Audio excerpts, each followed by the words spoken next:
We're joined by Raspal Khosa. He's a research fellow with the Australian Strategic Policy Institute. Raspal Khosa was in Afghanistan in March and April of this year. He's only just recently returned. Raspal Khosa, thanks for joining us. How are we to read these talks between the US and the Taliban? Maybe many people in the US and Afghanistan would be feeling quite uneasy, wouldn't they? Look, certainly there'd be many of the ethnic communities in Afghanistan who are not Pashtun, the Tajiks, the Uzbeks, and the Hazara, who'd be very concerned about the possibility of the Taliban coming back into the political mainstream. But at the same time, the only way to resolve these types of wars, counterinsurgency campaigns, is to negotiate with the enemy at some stage. How does the US work out just who is in charge and whether they're talking to the right people? Yes, look, this is a significant point. Last year, the Brits got themselves into all sorts of bother when they'd identified someone who claimed that he was a Mullah Mansour, a 2IC of the Taliban, and it just turned out he was a Quetta shopkeeper, which left them with egg all over their face. The Taliban is not a monolithic entity. It's disaggregated into a number of political groupings, military groupings as well. The main one that we're concerned with in the south of the country is the Quetta Shura, and it takes that name from reportedly being based in the capital of the province of Baluchistan in Pakistan, which is just over the border. So on that basis, what are the prospects of these talks actually succeeding? Well, we're at very early days. Talks should be part of a much more expansive counterinsurgency strategy.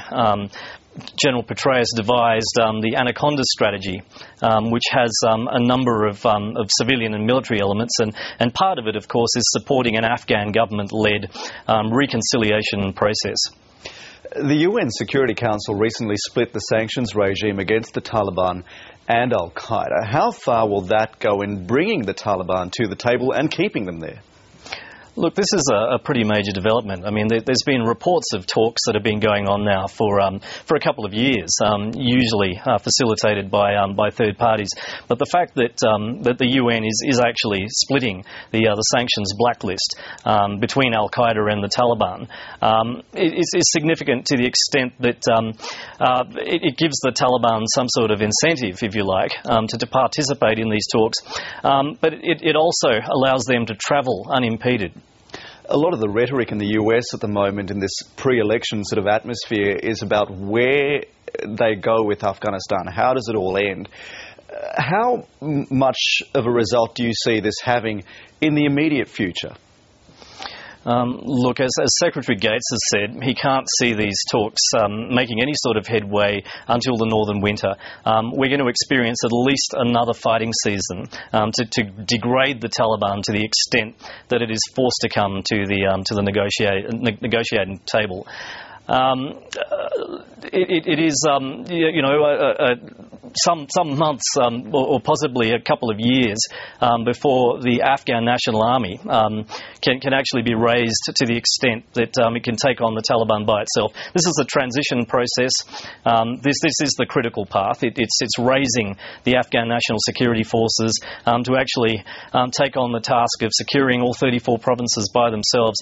And obviously, at some stage, you've got to sit down and talk to the Taliban. They are a part of the mainstream in the south of the country. They're a political reality, but at the same time, the Pakistanis must also be party to this whole process.